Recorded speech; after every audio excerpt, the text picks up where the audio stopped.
স্বর্ণ যে ধাতুর ঝলক, সৌন্দর্য, ঐশ্বর্য ও নিরাপত্তার প্রতীক। অলংকারে আনে আভিজাত্য, আবার বিনিয়োগে দেয় নিশ্চয়তা।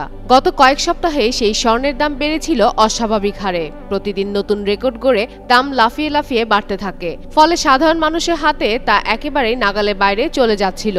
তবে অবশেষে বিশ্ববাজারে স্বর্ণের দামে দেখা দিয়েছে বড় ধরনের পতন, যা ক্রেতা ও বিনিয়োগকারীদের মধ্যে এনেছে একটুখানি স্বস্তির হাওয়া। আন্তর্জাতিক বার্তা সংস্থা রয়টার্সে দেওয়া এক প্রতিবেদনে বলা হয়, মঙ্গলবার স্বর্ণের দাম কমে যায় প্রায় 2.3%। ইতিহাসে সর্বোচ্চ দামের মাত্র একদিন পরেই এই পতন ঘটে। গত সোমবার যার দাম ছিল $4,381, যা বাংলাদেশি টাকায় $5,35,205, আর মঙ্গলবার তা নেমে আসে $4,056, যা বাংলাদেশি টাকায় $5,19,932 টাকা। এতে বাজার বিশ্লেষকরা বলছেন, টানা দাম বাড়ায় অনেক বিনিয়োগকারী মুনাফা তুলে নিচ্ছেন। তাদের এই প্রবণতাই দামের হঠাৎ পতনের মূল কারণ বলে ধরা হচ্ছে।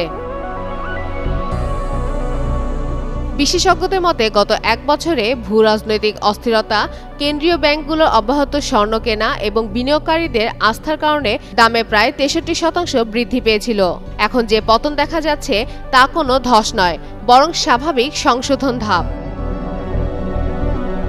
এদিকে বিনিয়োগকারীদের নজর এখন যুক্তরাষ্ট্রের আসন্ন ভোক্তা মূল্যসূচক সিপিআই এর প্রতিবেদনের দিকে।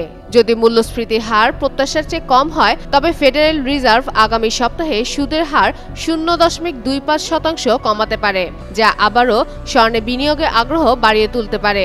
এই সময়েই এশিয়ার শেয়ার বাজারে দেখা গেছে ঊর্ধ্বমুখী প্রবণতা।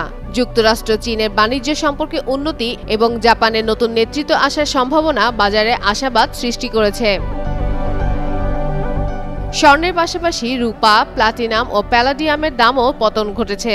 রূপার দাম কমেছে প্রায় 4.3%। প্লাটিনাম ও প্যালাডিয়ামের দাম উল্লেখযোগ্যভাবে হ্রাস পেয়েছে। তবে বাজার বিশ্লেষকরা বলছেন, এটি স্বর্ণের ঝলক, বরং এই সাময়িক পতনই হয়তো ভবিষ্যতে নতুন দামের ভারসাম্য তৈরি করবে।